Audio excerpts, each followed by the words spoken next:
We were expecting the Prince and Princess of Wales, William and Kate, to come out from those gates at Windsor. About the meaning of her historic reign. I, however, he said, have lost a grandmother, and where I will grieve her loss, I also feel incredibly grateful. And there he is with the Princess of Wales now, reading the messages left by people at the gates to Windsor. The Prince in his statement went on to say, "My wife has had 20 years of her guidance and support. My 3 children have got to spend holidays with her and create memories that will last their whole lives." And indeed, there is the 2 princes and their wives before the flowers, a remarkable image. And let me bring in our correspondent, Fatima Manji, who is there. Fatima. Yes, Krish, this is an extraordinary moment of unity. We see the 4 of them together. We were expecting the Prince and Princess of Wales, William and Kate, to come out from those gates at Windsor to come and look at the flowers. We were not expecting Harry and Meghan to be with them. And this really is a moment, because it's an olive branch. We know there has been a rift in the royal family. We all saw the Oprah interview. We know what happened between Meghan and Harry and the royal family. Yesterday, the King spoke of his love for Harry and Meghan, as well as his support that he would receive from the Prince and Princess of Wales. Well, today, you can see that olive branch in action. The 4 of them have come out together. The Prince and Princess of Wales walking together, Harry and Meghan holding hands walking together. They're looking at the flowers, they're taking some time to read the messages. And really this is a symbol, after the Queen's passing, that perhaps that rift, that conflict in the royal family may now be about to heal, and this is a family about to come together. And in a way, this is a successful moment for King Charles, because one of his biggest challenges within his family and for the institution of the monarchy was going to be about the Harry and Meghan issue and what happens. So really here, the fact that the 4 of them have come out together in this very visible symbol of unity is quite telling. And William released that statement earlier talking about how much he will miss his granny. That is certainly true for Harry too. You have got here 2 princes who ultimately have lost their grandmother first and foremost, and that's something that I think the crowd very much appreciate here. They cheered massively when the 4 of them came out, and I think there's a lot of love and respect being shown from the crowd here. However, there will be challenges in the future, undoubtedly. The fact that Prince William has been made the Prince of Wales straight away by his father, the King, is unusual. It was back in 1969 that the Queen conducted an investiture of the Prince of Wales in a grand ceremony, and that wasn't without controversy. Some Welsh nationalists do object to that. They believe that the Prince of Wales should be someone who is Welsh and not someone who comes from the English king. So there are going to be moments of controversy in the future, but for now, we have this extraordinary moment of healing, of coming together, and a symbol of unity. Krish.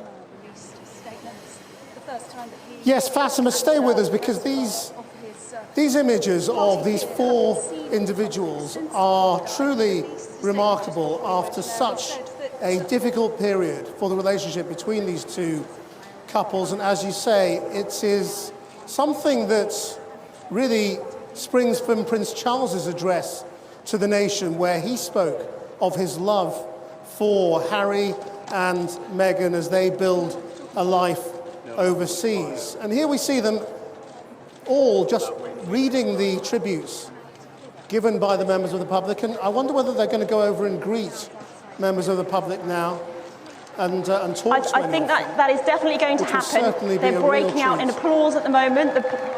The public are really enjoying this moment. They're breaking out in applause, actually, very much hoping that they will come over and talk to them. And I think that is something that is happening at the moment. We're going to try and show you the picture of that. You will appreciate that I am trapped in this press pen and I can't move about. But that is something that's happening. They're going to go over and talk to them. So at the moment, the 4 of them, Harry, Meghan, the Prince and Princess of Wales, William and Kate, have gone across to talk to members of the public.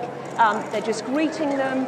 You can see that the crowd's absolutely loving this moment. They were applauding a moment ago. There are lots and lots of people craning their necks to see what's going on and to catch a glimpse of them and to be a part of a moment of history, because a lot of people, as much as they're coming to pay their respects, they are also showing that they really want to be present in these moments of history. And this too will be seen as a really symbolic historical moment when a family that was experiencing a rift has come together to protect that institution of the monarchy and to show support for King Charles III.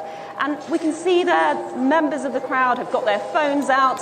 I don't know how many of those are actually going to be able to get very good pictures because they're sort of clambering over each other, but there is a real clamour to see these four individuals, who are, of course, very popular members of the royal family. We know that there is a lot of interest in the younger members of the royal family. They are now going to have to step up. William, of course, is now first in line to the throne. He is the Prince of Wales. His father, as Prince of Wales, showed a lot of interests. He developed and cultivated many, many charities. We heard earlier about the Princess Trust. It will be interesting to see what William now does with his new role. And we can see there that many members of the crowd are continuing to carry on, trying to catch a glimpse of them.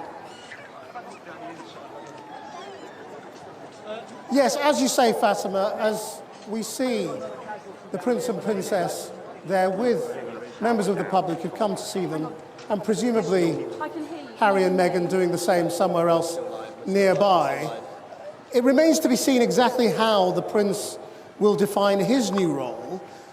We've seen how King Charles has said how his life is going to change, how he will not be able to pursue interests in the same way as he had as the Prince of Wales. But this new couple are a different generation, and they have different historic interests in terms of charity and causes that they pursue. But you sense that from the way the King has put them really very much at the forefront of his announcements, that their profile, their responsibilities are growing immensely, and will continue to do that as they define exactly what their roles will be. There have been some briefings from people close to the Prince and Princess of Wales talking about how they will not feel at all bound by history, by the previous Princess of Wales, Diana, of course, or William's father, in terms of exactly how they pursued the roles, how they will be their own people, and how they will pursue their own paths. And you can see the Princess of Wales talking especially to the children. Absolutely delighted crowds who were not expecting this, and there Harry and Meghan doing the same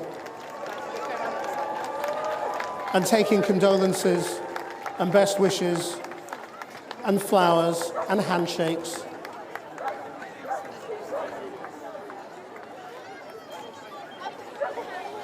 And these are very much the images that huge numbers of people in the general public have been wanting to see.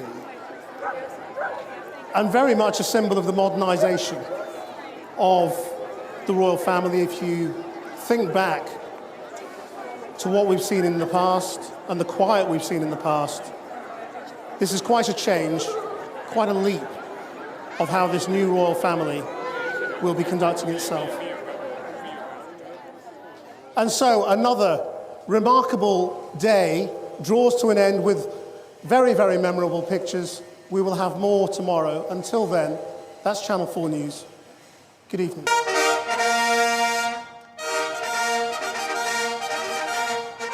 God save the King. God save the King.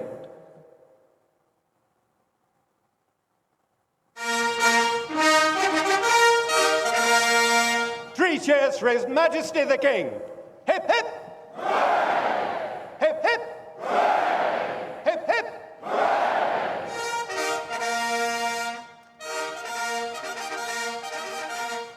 I swear by Almighty God that I will be faithful and bear true allegiance to His Majesty King Charles,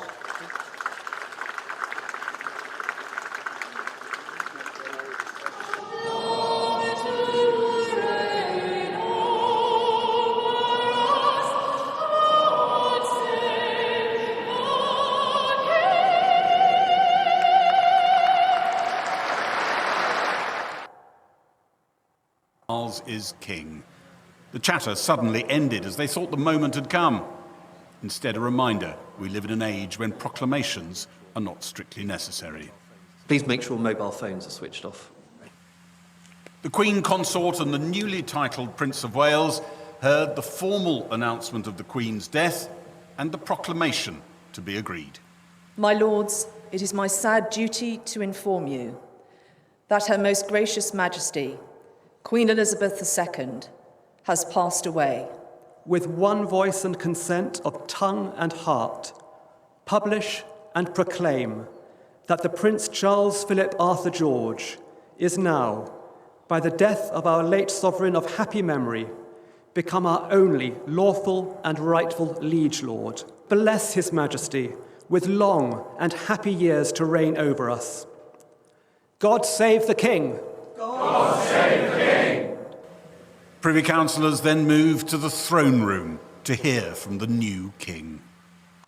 My lords, ladies and gentlemen, it is my most sorrowful duty to announce to you the death of my beloved mother, the Queen. My mother's reign was unequalled in its duration, its dedication, and its devotion.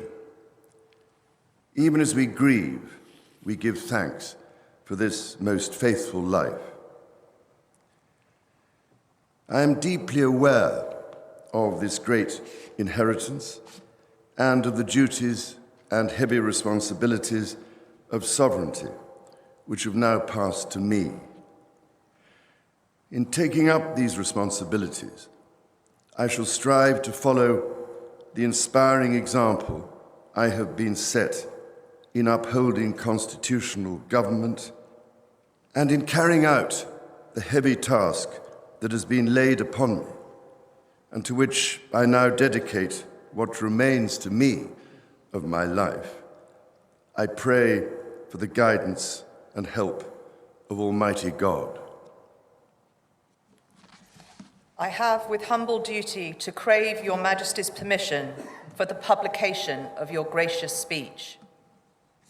Approved. Although he's now Supreme Governor of the Church of England, law requires him to swear an oath to protect the Protestant faith in Scotland, where church and state are separate.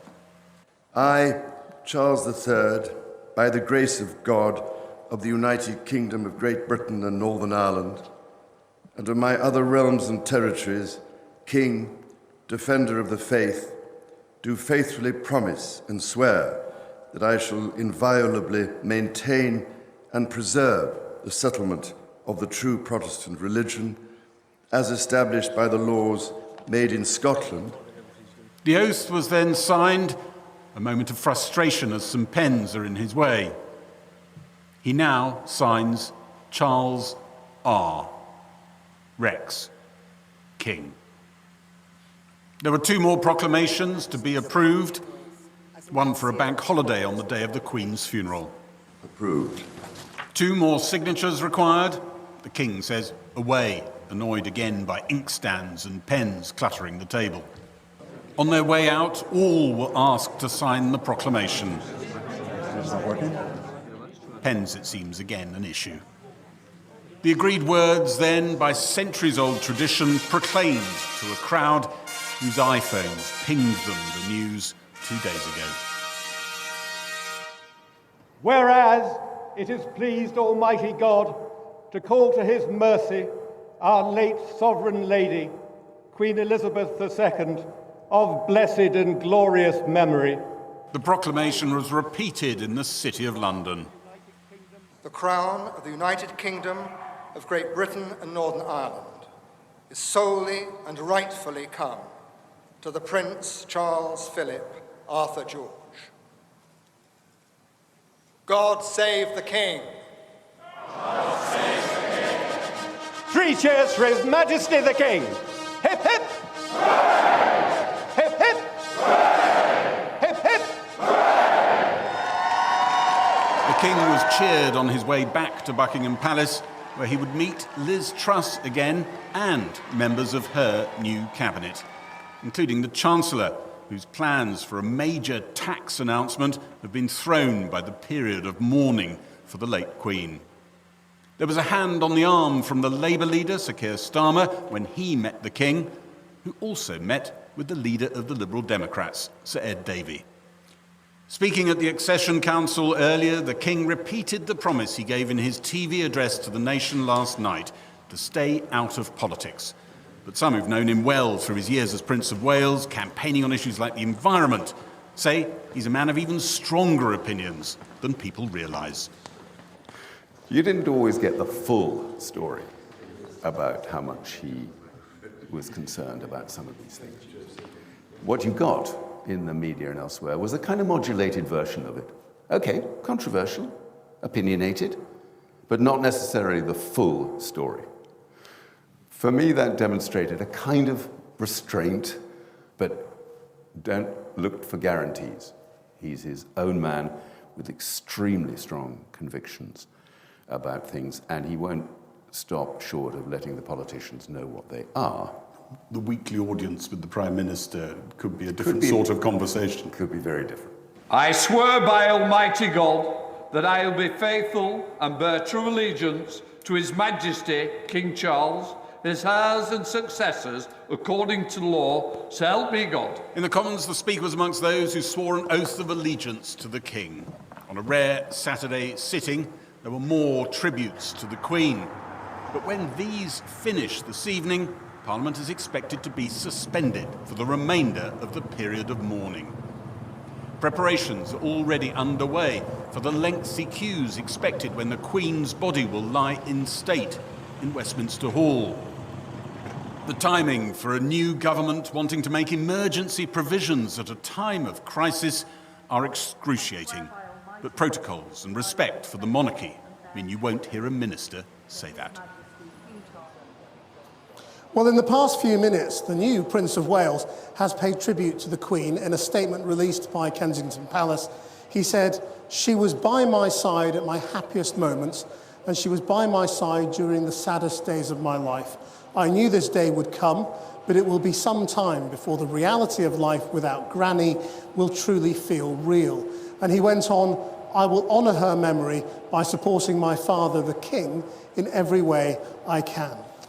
Well, let's go live now to our political editor, Gary Gibbon, who is in Westminster. Gary, yesterday we learnt a lot from what the King said in his address. What have we learnt today from the accession? We've learnt what an accession council looks like. Nobody's ever peered into one of these before, and what an extraordinary event it was. Some of the most senior office holders who are Privy Council officers, members of the Privy Council in one room, extraordinary familiar faces, a sort of Madame Tussauds of the British establishment there. And then suddenly this hushed moment when the business begins, and goodness is it arcane. It was an act of modernisation, really, that the King allowed cameras to come in to the Accession Council and the Privy Council that followed.